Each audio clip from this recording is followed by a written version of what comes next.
Hey guys, welcome to the Wedding Vendors Happy Hour with your hosts, Derek and Jade.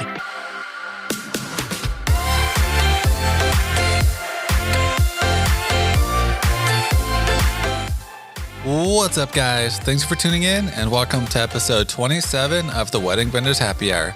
Again, my name is Derek with DP Films Productions. My name is Jade with Jess's Promised Events. Today we chat with DJ Darla Bea, an on-air radio personality and local celebrity, to say the least. DJ Darla won Best Event DJ in Santa Barbara by the Independent Readers Poll 5 years in a row. She picked up 2 more honors this year from the Theknot Best of Weddings 2021 and WeddingWre 2021 Couples Choice Awards.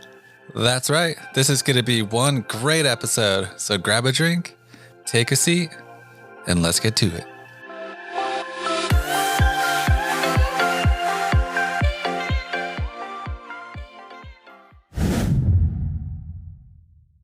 Yo, what's up, Darla? Thanks for being a part of our show. How's it going? Hey, Derek and Jade. Doing well. Awesome. Hey, Happy New Year. I hope you had a great Christmas and a Happy New Year. I did. A happy New Year, to add my middle name in there. Nice. Yeah. Gotta pun it up. Thanks for having me on your podcast. Yeah, so to start it off, we always like to have the vendors, give it a little brief description of who they are, what they do, and how long they've been doing it. So take it away. Mm-hmm. All right, DJ Darla Bea, and yeah, that is my real name. Wedding and event DJ, but also skilled MC, master of ceremonies. And I've been in the business. This will be my 13th year DJing public events, private parties, weddings, hosting a weekly radio show, and all things that are musical, party, and DJ associated. Nice. The works. You really keep busy. Yep. So Busy bee. yeah, nice. How did you get started with DJing? Take us back to the beginning. So I'm an only child, which helps because a lot of time spent analyzing music, listening to radio programs, carrying around a tape recorder with me since I was 3 and making up my own shows, going to a ton of concerts, really immersing myself in live music, being friends with musicians, and then having a father who did radio broadcasting, and then a mom who has a lot of siblings, kind of like the Sound of Music. And they're all really smart and they're all really nerdy into trivia and musical background and liner notes, and just growing up with that, it just, I love music and I always wished for a career in it, but I didn't think that it was possible to do anything because this is pre-internet and, not that many opportunities. And I should have known because I was always saddled up next to, at school dances, I'd always be standing next to the DJ the whole time, asking him, what song is this? When did this come out? Leaving my prom date to go wonder what the song was that was playing, which happened to be Daft Punk's Around the World. Oh, wow. And so I parlayed that interest into doing a radio program at the university station where I graduated at UCSB. And it's a community radio, open format, non-commercial. And so there's a wide range of ages that program there, from 20s all the way up into an 80-year-old who does a jazz program. So I was doing my radio show and I had good listenership, kind of based off of the movie The School of Rock. So a lot of different genres, musical field trips, Darlapedia definitions, just silly fun, but musically it always was good to listen to, and not just about rock music. Travel everywhere to delve into the many genres that there are in this world. And I had people listening who owned venues. And so one lady wanted me to do a weekly night at her club. And I decided for 80s because that was popular at the time. Now it's more like 90s throwback. Mm-hmm. And just doing an 80s night, everybody kept asking me to DJ their weddings, DJ, birthday parties, DJ a quinceañera, DJ, a children's school event. just anything and everything. And I'm going, how do you know I can do that? And they're like, yeah, we like what you do. You could do it. So I said a lot of yeses, and I got a lot of experience and made all of my mistakes early on so that I wouldn't make them now, and learned how to take my microphone skills in the radio booth to the DJ booth in front of people and interact with the dance floor and figure out how requests can work and not work, and actually ramp up dancing, cool people down, sing along, all that good stuff. So it literally was because of doing a radio show, and then just people pulling me out of this radio booth. Literally. Yeah. It found me. Yeah, that's so cool. You mentioned about your dad being a part of a radio show. Was he always in that? Was that like his main thing? Was he also a DJ? And is that where you got the spark? He went to radio broadcasting school, and he never did anything with it, but had a great voice. He has a wonderful voice. He could have done voiceover work, and he was in real estate. And so I remember him having like the perfect voicemail on our answering machine, the perfect back and forth on phone calls with people. Just, I feel like it helped him sell houses having this voice. Yeah. And later he went to school, like when I was at City College before I went to the university. I remember seeing him on campus taking classes on how to play guitar and songwriting. So he always had an interest in music, more so of a hobby. Mm-hmm. He joined a couple bands. I would do the promotion for those bands. Nice. So yeah, I think he's proud of me that I actually did something with it as a career, but it all came from, my dad having this like radio voice. Yeah. Super cool. Going around the house announcing things by himself. So yeah. No, he never did a show, and he didn't do a show in Santa Barbara, but I've had him on my radio show a lot. Not now, like in the first couple of years. Yeah. Super cool. Did you get into DJing before the radio thing, or was the radio show first? Technically, the radio show. I mean, I can remember constantly making mixed tapes when there was only cassettes, and then mixed CDs, and then people always giving me those as a gift. In fact, when people would travel, they'd always bring me back music.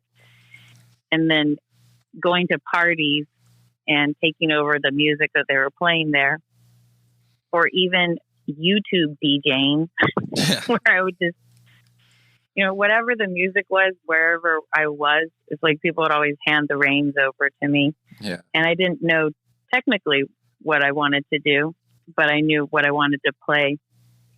So I always had the musical knowledge, but I didn't have the technical skills or even like the equipment. It was all very DIY. So it was nice to get actual training from the station. But I mean, it all makes sense now. It was never like a goal. I just did not know that it existed for me to do it. I knew I wanted to do something that, would be something that it was a gift that I was giving to the world. So I'm glad about it. Yeah. Isn't that cool to just create a business out of your passion, just like out of nowhere? It's like, well, I'm making money doing what I love. Yeah. It was really fulfilling to have a song that you knew that you liked, and then you knew something about, and then you play it for people and they react to it, especially like when I DJ for different ethnicities or cultures. I'm DJing for some Brazilian people at their wedding, and I know the song and I think it's great. I know the background of it, and then I play it and they're like, this is the most popular song in Brazil. So, and then it's like, yeah, you can almost like check box it. Like, this is so fulfilling. I unearthed this song and, this experience. So I want to know, I don't know how many. I want to know like how, what it was like when you got your first DJ board. Was it like, you open up your little box and like the little shining light flew at you and you're like, this is it. How was that? Like, when was that? I guess like whenever I had to do that first wedding, I had to borrow equipment from the radio station and then look into buying actual mixers and controllers and speakers that were adequate and microphones without cords, because everything had cords and you don't want that at a wedding. And so I would just buddy up to sound techs and DJs that DJ'd, but they weren't so, egotistical that they didn't want to share, because it's a pretty competitive business. So people aren't going to be like, yeah, let me show you DJ 101, all the things you need to buy. Some people will be like that, but most you're on your own. Yeah. So a lot of it was me doing research. And then any chance that I got to work with a sound engineer at a big corporate event, he would go, oh, if you plug it into the speaker like this, or if you pod the volume down like this, or if you are having a problem with your wireless microphone because of the distance, try this channel. And just remembering all of those things and foreseeing problems that could happen at an event and then squelching those because I know better or it happened early on. So, I should have known when I set my parents' VCR up that at least I did have some technical skills. Yeah. That's funny. Nice. And a lot of it is just hours on, your computer downloading songs, and, making sure that I hear songs in key. I know that certain songs are in the key of A, and I can just match them by the key. And of course, beats per minute is really important. But I've seemed to have this sixth sense of knowing what key the song is in, which is really odd. I don't hear that a lot with other helpful. DJs. Yeah. No, that's we like hearing that, like hearing other vendors and hearing how they see their passion, like from like a baker's perspective. We ask them like, oh, what inspires you, whatever. And it's like, oh, I like texture on like the earth's texture and stuff. And you're like, when I hear music, I hear keys. I know what wavelengths or beats per minute. Like we're like, whoa, cool. It's just interesting. Well, when you get into the groove, which is the Madonna song, but also when the DJs relaxed, we've gotten into it, we're warmed up, and it's not all pre-programmed or pre-curated in a certain order. So you're playing a song, and then you've got to know what's going to be the next song, and then maybe even the next song. So you've got those lined up, and you kind of are foreseeing how the dance floor action is going to go based on that next song. When I'm playing a song, I can hear, oh, what song would sound really good next to this song? That song. And most of the time when people come up to you and you're playing music, they have a request and then they lose it because they're listening to whatever you're playing. So a great skill to have as a DJ is to be able to be playing something blasting really loud, put your headphones on, and to somehow be in your mind of hearing that next song. And that's a hard skill for some. Not everybody can do that. I believe just from seeing people come up to me, it's funny because they're like, I had it. I can't remember now. Yeah.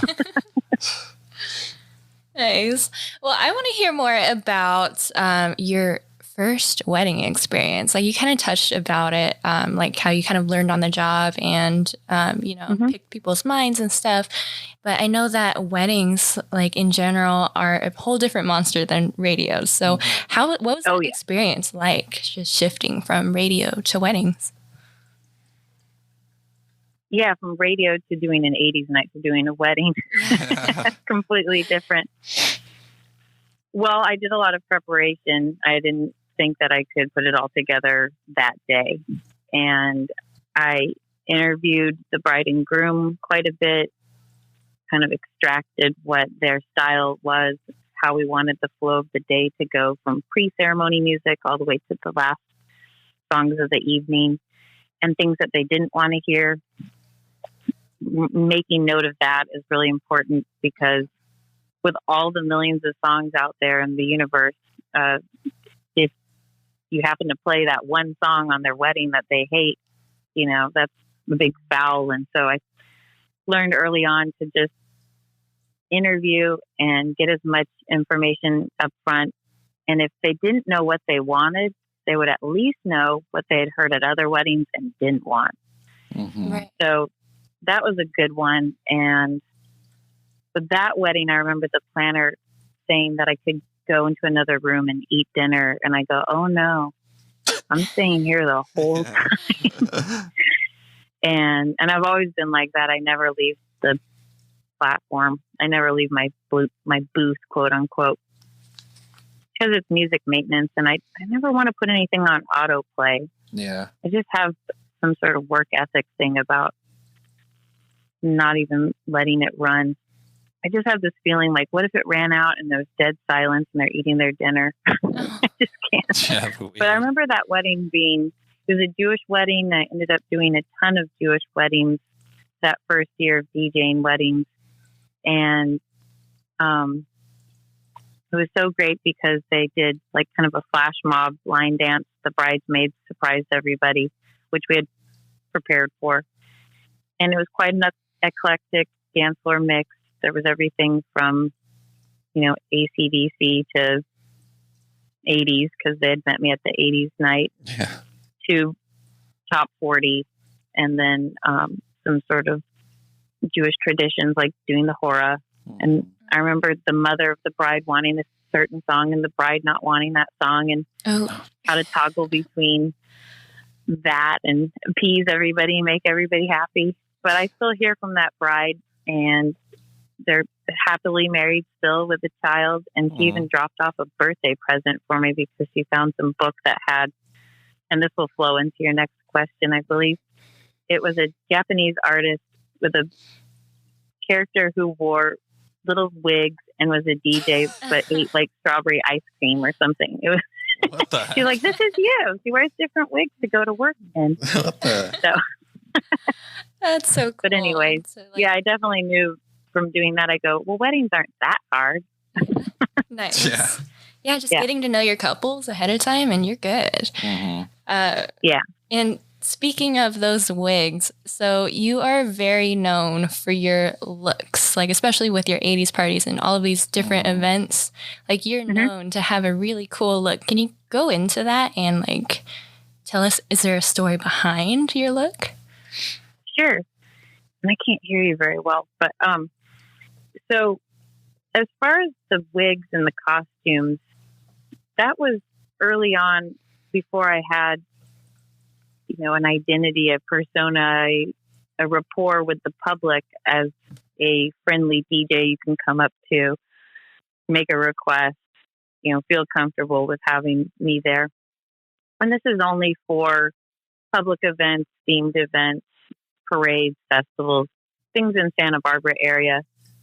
Never wearing them at weddings because I always try to look like a guest, unless the couple wants me to. And then that's a whole other ball game. Mm-hmm. But early on, I just wanted to look like the music I was playing. So I found a quote that's really great. It's David Lee Roth, the lead singer of Van Halen, the band.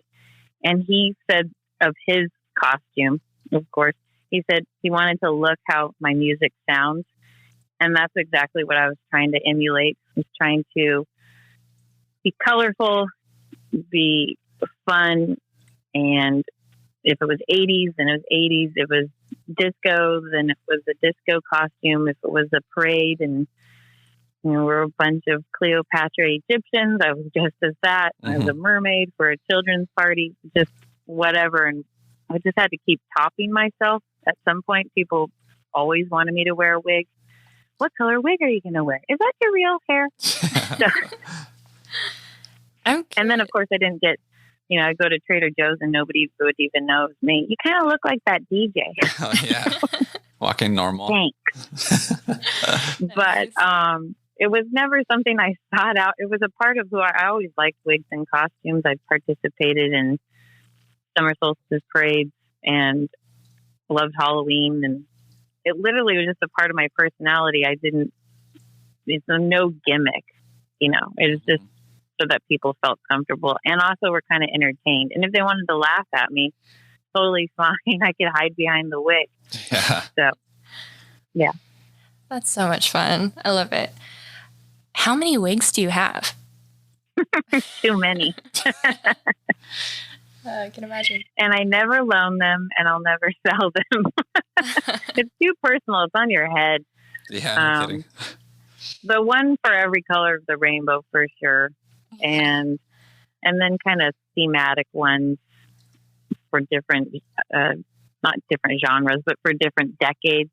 You know, a flapper wig and a Farrah Fawcett, Charlie's Angels 70s wig, and a gigantic blonde afro wig. And the list just goes on. Yeah. I had a bride and a groom from the Bay Area rent the Madonna Inn for their wedding. And that place is like Disneyland, basically, as far as the look.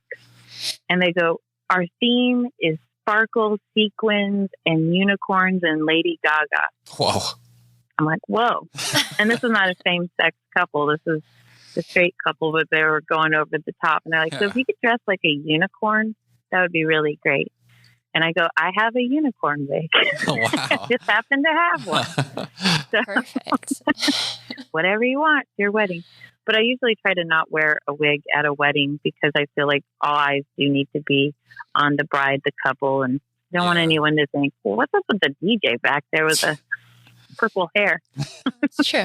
When my real hair color is brown. Yeah, that's true. That's a good point, though. You don't want to take all the attention away from the bride and groom. Shine. Yeah. So you would know that, you know? So Darla, what we like to ask vendors, like, you know, everyone has like an idol or some kind of person they look up to, but what or who inspires you to do what you do? Yeah, funnily enough, I mean, of course, women business owners and women pioneers of different types of business. My mom, who worked for herself her whole life. But honestly, the lead singer of the band Queen.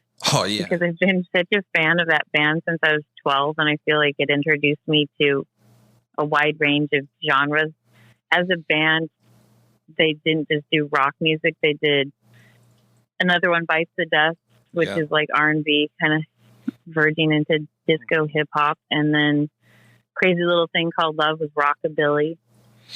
Bohemian Rhapsody was like opera. And they just really tried to always top themselves.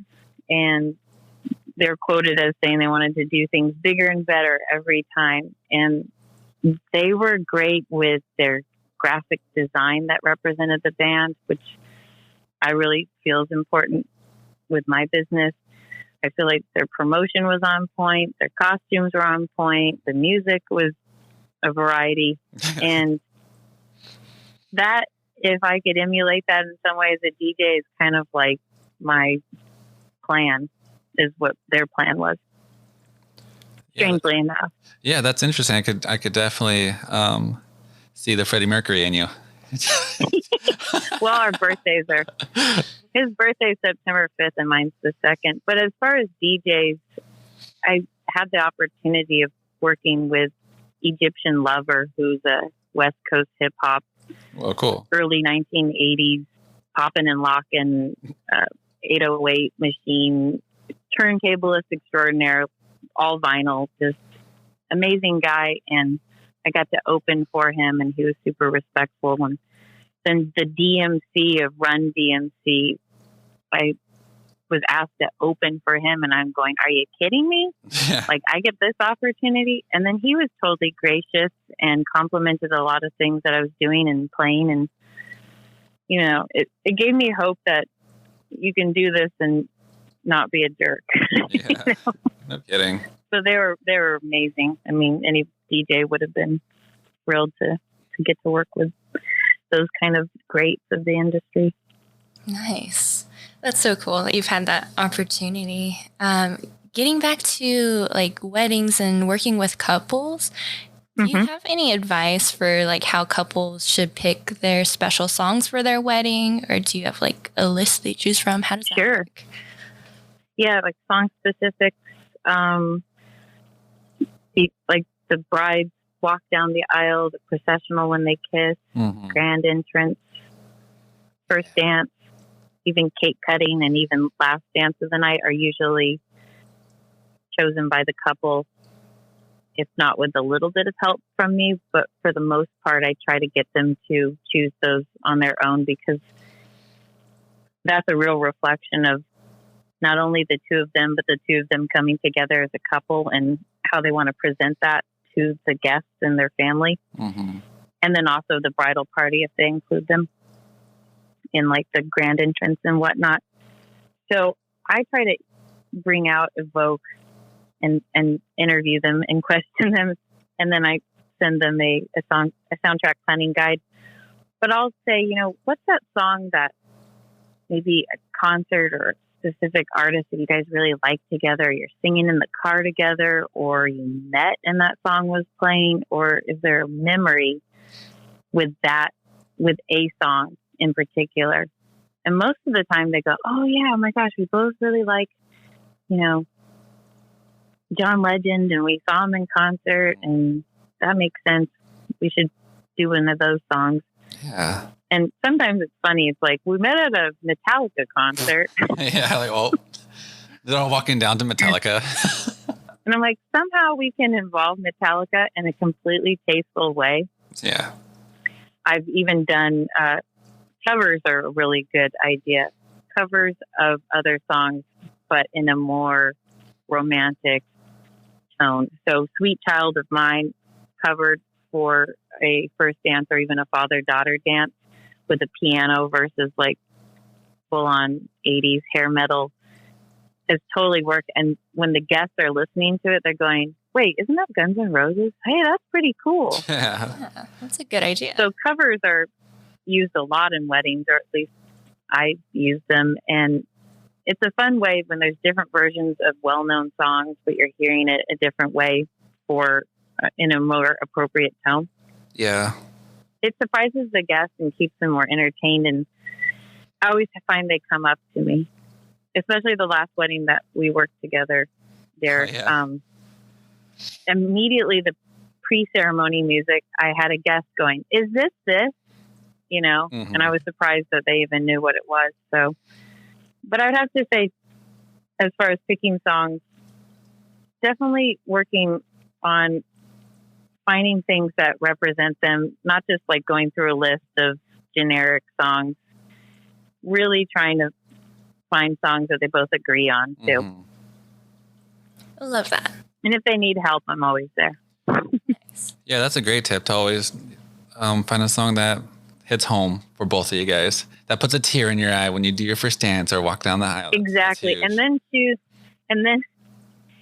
some songs, will evoke emotion, Mm-hmm. but grand entrance can be silly, dancey, romantic. Yeah. The song when they kiss and walk back down the aisle, the processional, I always will describe it like, hey, find a song that's uplifting, that has words like love and today's a beautiful day. And then that sets the tone for the whole party. Mm-hmm. And then they know the importance of certain things. Then they kind of take the assignment more serious. Or not. It just depends on how much work you want to put into it. Definitely. Well, before we continue, we're just going to take a quick little break. Welcome back, guys. We're still here with DJ Darla Bea. So, Darla, tell us, what's your favorite part about being a wedding DJ? Making people's dreams come true as far as playing the music they want to hear. Nice. Playing the soundtrack to the first and best day of their life. It's just a total honor. And it's really fun. It's really fun to watch people have fun. Heck yeah. People shaking their money makers and just having a blast, just letting loose, forgetting about life, their stresses, just having fun. Totally. Definitely. If you live vicariously through them and you're laughing and you get to see a lot when you're behind the DJ booth. Yeah, I can imagine. But you're there with them, you're there supporting. And I want the best for people, and I want the weather to be perfect. I want everything to go so well. I get real superstitious, just like the Stevie Wonder song for their wedding. They're like, everything must be perfect, but also flexible and free, and Yeah. It's a dance. It's a total honor, and I'm so glad that I get to do it. Nice. Yeah, that's super and work cool. with you guys sometimes. Heck yeah. It's always the best when you get to work with. Those are the best. Yeah, it's just one big party for us all. So speaking of seeing crazy things at weddings, if you could think of like one thing, what's like the most craziest or funniest wedding story you can share? Well, I've signed some NDAs for certain weddings, but There you go. I have one I can say. It's fine. Yeah, go for it. So the lead singer of Motley Crue, Vince Neil, his daughter got married in Santa Barbara at the Montecito Biltmore, right in front of the ocean. And they even had an Elvis impersonator sing their first dance song. Oh, jeez. And I got to play rock music during the entire gamut of the event. I mean, how much rock do you get to play at a wedding? Usually not that much. And they had decorated it really cool, and they gave out cassette tapes and vinyl and with people's names on them, and the cake had a little bit of music. Everything was music associated. It was the whole family band feeling. The groom is in a band, and that was just cool because it was cool. But I would have to say, not a crazy story, but a fun recent memory for us as a team, the two of you working with me and me working with you, was a bride that not only could recite all the lyrics to Rapper's Delight. Oh, yeah. I gave her the microphone in the middle of the dance floor, and she's a shorter, smaller bride, so it was super cute. Yeah. But then also she played ukulele with her new husband, and they sang a song from, I think, a Disney movie. Yeah. Like a little and Disney. Then later she did belly dance moves with her daughter because she has a background, an ethnic background related to that. And then they were crowd surfing and dancing to Justin Bieber. I had them do a conga line. I mean, basically all the things I want to happen at every wedding happened at that wedding. And you guys were there to capture it. So I really like it when the crowd is fun. I mean, they're always fun, but when they entertain me, then it's like, oh my God. So that was a good one. Yeah, no kidding. Thinking back at that thing was crazy. It was packed. It was. Packed full of the, yeah. It had everything. Yeah, that's what she was rapping. They were really nice to work with, too. And they were open to all genres. That was the thing. Like, we didn't just stick with one. And so when you do that, then you hit all the marks. All of the different age groups can be on the dance floor. And her hip hop, you don't stop. It was just so cute. Yeah, that was super fun. That was so cool. Yeah. Hey, so Darla, I wanted to go into like more strategies in marketing or whatnot, because when people get into the wedding industry, as you mentioned, it's pretty competitive, but you're like took over Santa Barbara. You know, you're like working with the mayors and whatnot and celebrities. How did you get to that point? Like what tips do you have for vendors to make it to your status? You. Yeah. Thank you for the compliment. Well, it helps if you're born and raised in Santa Barbara. Oh, yeah, there you go. So there's that. But I always had connections to people higher up, and always, you know, in my back pocket was like, I wish I could do something with, you know, the director of the film festival or, you know, the mayor, but she also worked at the radio station. So she was actually in the news department before she was mayor. Connecting is great, and building a foundation of trust with people to refer you. Also, I have a background in marketing as a job, as a career, and even schooling in marketing, in online marketing, public relations, graphic design, and visual communication is all what I got professionally certified in after I went to UCSB, and worked for a marketing agency for about 15 years. And all the while I was getting into DJing at the beginning of that, or at the end of working in marketing. And it got so much that I was doing DJing that my boss was like, why don't you just do that full time? You're really good at it, and it's kind of taking over your life. No, I can do both. So, of course, I went from marketing other professionals and learning how to market CEOs and businesses and things like that, and getting people into magazines and getting people into articles and optimizing people's YouTube and social media sites and LinkedIn and creating their websites, to doing exactly all of that for myself. So if I hadn't done that for other people, I mean, yeah, I might have been able to do it for myself, but all the practice and background, I have a passion for that like no other too. And I absolutely love promoting things that I really like. So whenever I would get booked for New Year's at the Canary, I didn't just let them promote New Year's at the Canary. I promoted it too, so that I knew it would be doubly successful. I wanted the people that were fans of my work to go. I wanted it to be packed for the hotel itself, so that they would hire me again, because they're like, hey, when we have Darla, we have success. And from what I do as far as promoting wedding work is putting myself on different websites to showcase 5-star reviews, making sure I keep my photos up to date by having PP Films Productions. Yeah, that's what's up. And showing different types of groups and different, from small to large weddings, different age range, representing everybody, gay, straight, people of color, all that. Because people want to see, hey, I'm having, most of my family's Mexican. Are you familiar with Mexican music that gets played at weddings? And do you have any photos or video of people who are Mexican American dancing at a wedding or any of that? And so you have to represent. And a way to do that is to market yourself and to showcase, hey, I'm really good at this. And if I'm not really good at what you're asking me to do, then I'll refer somebody.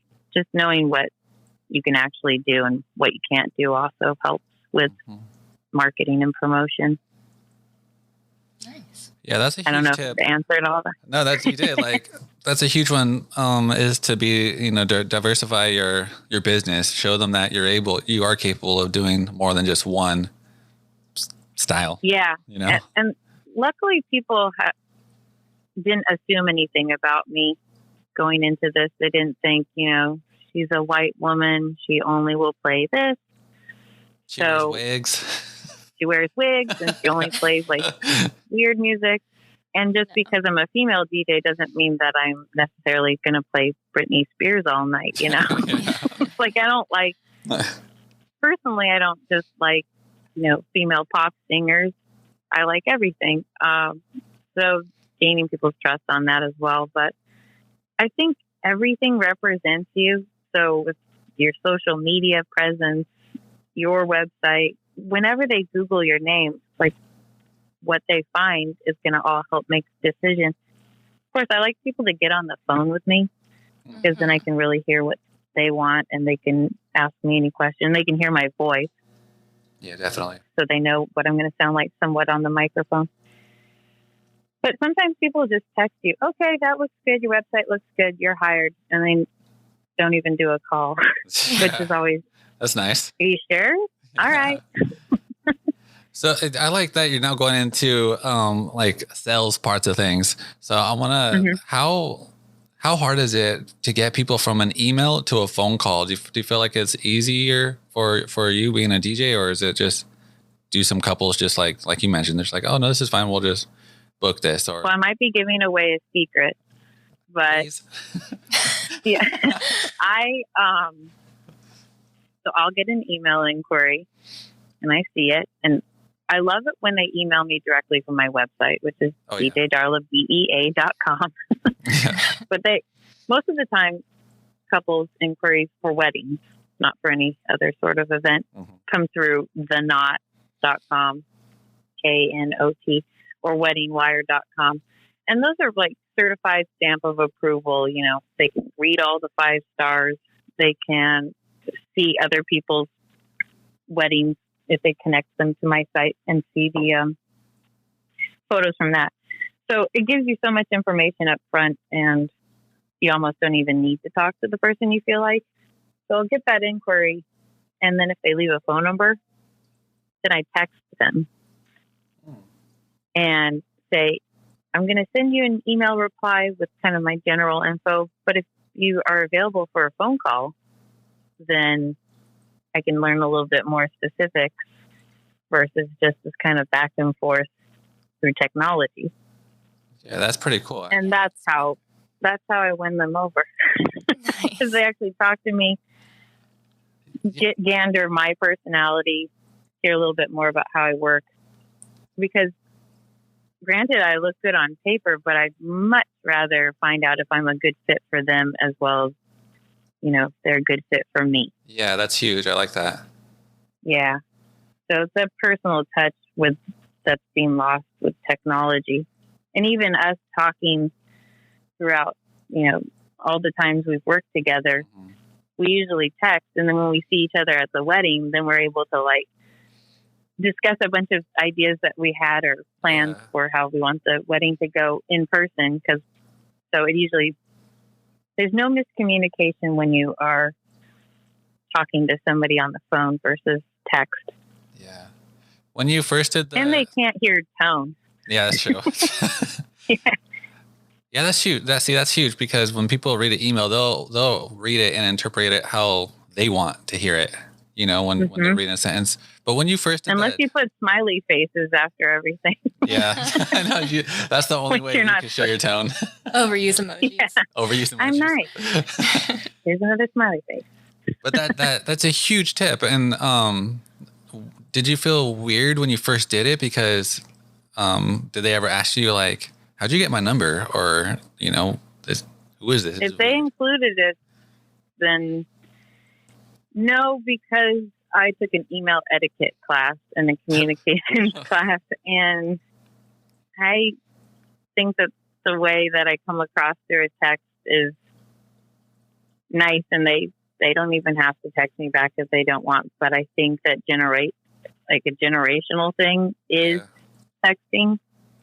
If I have a bride that's over 40 or even in her 50s, 60s, which sometimes does happen, I'm always surprised if they text me back right away too. So it's not just 20s and 30-year-olds, but for the most part it is because they're getting married and they do everything through their phones. And, we can discuss everything from there, but I never felt weird about it at all. I just went with it with confidence. I'm gonna try this, Darla. This is a huge tip. I'm gonna try it, and if I get yelled at, I'm gonna tell you. They're like, why are you texting me? No, they'll be like, oh, hey, I think that's really smart. And I think it really will work because my grandma texts me, so I'm pretty sure everyone. It's just easier. It's easy. It's super easy. It's like a super shortcut. It's like cutting straight to them instead of just going through. Straight to them. Yeah. Sometimes emails, even you reading an email, you might skip over some things. So if you can be to the point, they're at work, you're sending them a text, you're working at home, or maybe you're at another wedding and you're waiting for it to happen and you're relaying things. You can send them photos, you can send them videos, you can take a screenshot. I mean, it's limitless if the person is receptive to receiving the text messages. I never think it's bothering someone. What's bothering someone is sending them a Facebook message. Yeah. Just a bunch of, a Facebook friend request. You're like, what the hell? That'd be crossing. This Facebook Messenger, I get people asking for work there or for me to DJ gigs there. The only thing about that is if you don't keep up with that, it's like any inbox. Yeah, that's weird. So they better know that, I would prefer for them to reach out to me through my phone versus Facebook Messenger. I'll get it right away. But certain people are really stuck in that. And it's just certain demographics, Some people really like Instagram. Some people really like Facebook. Some people email. Yeah. And they email only. And some people just text. And then some people actually pick up the phone. Yeah. So that's huge. So Yeah, that's a huge. You're welcome. Yeah, thank you. Thank you. And to all the vendors that use that super tip, and if you guys get booked, be sure to refer Darla for that wedding. Yeah, I know. She just made you money. So Darla, Yeah, I like how you mentioned before that, you mentioned that you're a woman-owned business and you're a female DJ, which is huge because I was thinking about it, and we don't really work with a lot of, or really any other female DJs. So did you feel like discouraged at all, or feel like it's a really tough market to get into as a woman? No. No. Because when you start something, you're blindly naive. Yeah. And you're really passionate, and your passion pushes through any sort of walls that might be put up by people saying no or anything like that, because you're just so happy to be doing this thing that you absolutely love that, like, just, I don't know, nothing discouraged me. Nice. I completely was like a train going one direction. And every once in a while, if I worked for other DJs or DJ agencies, which I completely work for myself, and you can book me through me. Mm-hmm. Every once in a while when I work with them, they say, "Oh, they didn't book you because you're a woman." Jeez. And I was like, "Are you really telling me this?" Yeah. First of all. And second of all, that's kind of odd. And I just thought, and it really only happened twice in my entire career that I even heard that. I thought, and I think for the most part, that it's been such a unique point of that I am a woman, but not just, oh, hire her because she's a woman. It's like, well, we really like you. You won these awards. We like your style. Oh, yeah, and by the way, it's pretty cool that you're also a woman. Yeah. So I'd rather it go in that kind of an order. I'd have to say DJing at the big boys club, but with all my musical knowledge, like, I could banter with the best of them and gain their respect. And, but I work solo, so I don't really. And then, the DJs even at the radio station are mostly men. And every once in a while there's a woman DJ, and she'll reach out to me and kind of be like, "Do you have any tips?" Yeah. How you did this? Like, I don't even know. It's a gift from God. But like you mentioned in the beginning, it kind of like people asked you to do it. Like, you weren't even starting to get into weddings on your own. Like, yeah, people led you to it. Yeah, and I'm happy that being a woman sets me apart from the norm. I don't want it to just be the sole reason that people would book with me, and I don't think it is anymore since I've gained a reputation. But it's funny because I'll always say, there's a lot of female photographers and male DJs, but every once in a while there's a male photographer and a female DJ. So now, of course, everything's changing, and people are seeing different types of people for different roles. And, yeah. We've got a female vice president. So, things are changing, but it was never like, I'm a feminist DJ. Never that. It was just, hey, I love music so much that I need to do this. Yeah. And I love people. You're like, I'm DJ Darla Bea, and I'm a force to be reckoned with. Yeah. If people pronounce my middle name right, then it totally works. Because there's so many puns that have to do with, like, let it be, Busy Bee. Be like Beats by Dre. Beat. I was going to start beatboxing here. It sounded like you're going into a little rap there. Totally.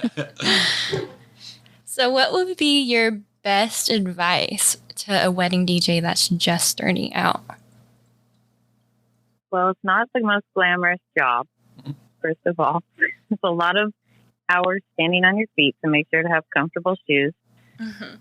Make sure to be a great over-communicator and attention to detail, because that's all required with weddings. Make sure to be flexible with the flow of the day, but make sure to pack in all the fun before the clock strikes a certain hour and it's over. Yeah.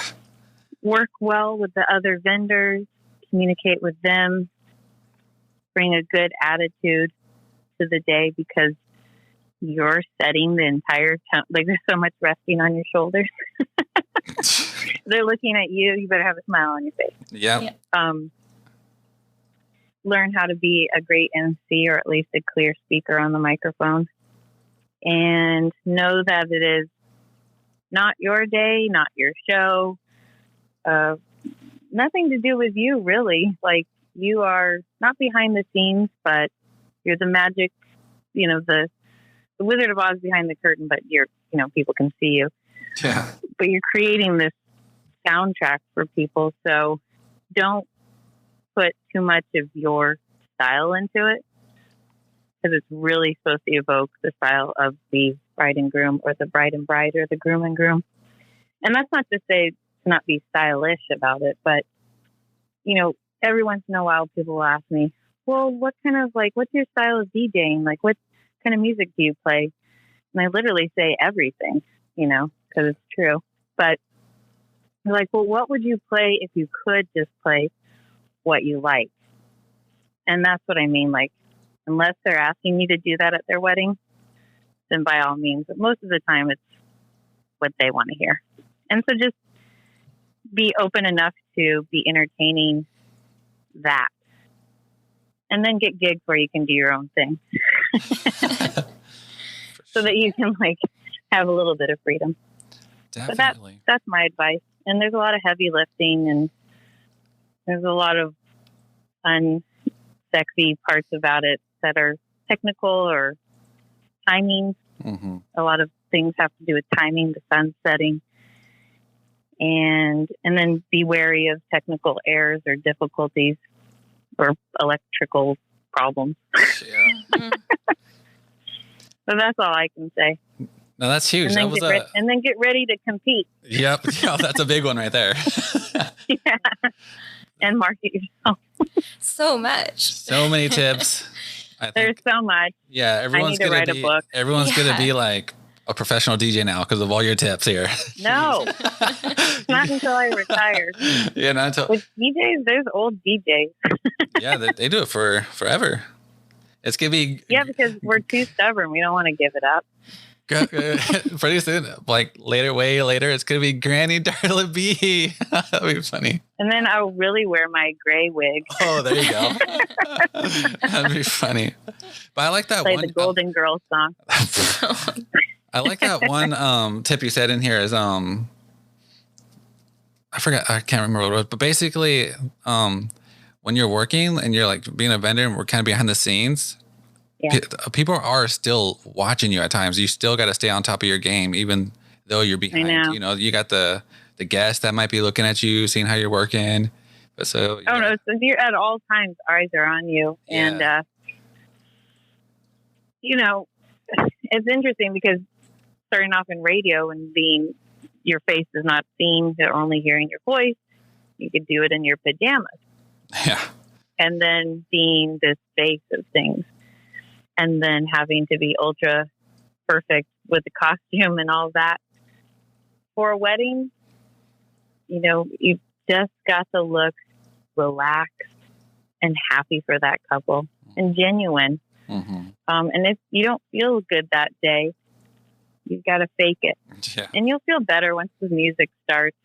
I always feel better once the music starts. But, yeah. I mean, I'm always happy for people getting married. It's a day of love. Yeah. Yep. I love our jobs. Yeah. I love the industry. All right. It's about you time. guys are the most fun. Oh, yeah. We love what we do. And if I get to work with really fun vendors, I not only have more fun, but I do a better job. Hands down. Definitely. When you're working with just people. The truth. So super the truth. I like it when I get to work with other people. Every once in a while, I'm just DJing and there's no one else that I know, or there's, all by myself. All right. It's time for... Whoa. Rapid fire. Rapid fire. It's time for the lightning round. So this is where we kind of... Yeah, this is where... We learned a lot about your business side of things, but let's get to know let's learn about Darla. Let's see what, what things that you like. All right. Okay. Let's see here. All right. Oh. All right. All right, Darla, here we go. So we're just going to ask you questions. Like, I'm going to say a little simple question, and then you answer, then Jade will say This or one. that. Yeah, this or that kind of thing. Perfect. All right, so let's see here. Let me wait for the beat to get to the drop. Yeah, I'm like, keep it going. Here we go. Keep that beat going. Get warmed up, everybody. Yep. Put your hands in the air. Here we go, Darla. Cats or dogs? Cat. Beer or wine? Neither. I don't drink. iPhone? I just watch people drink for a living. iPhone or Android? iPhone, Mac products, Apple products. Yeah. Stay up late or wake up early? Oh, stay up late. I'm a DJ. Fall or spring? Fall. I'm September baby. Cow's milk or almond milk? Almond milk. Yeah. Yeah. Mints or gum? Ooh. Mint? I don't do either. Pool or hot tub? Hot tub, time machine. Coffee or tea? Tea with no caffeine. There you go. Facebook or Instagram? Oh, that's a hard one. Facebook. I hate to say it. more interactive. Instagram when I just want to be visual. Yeah. Beach or That's snow? hard.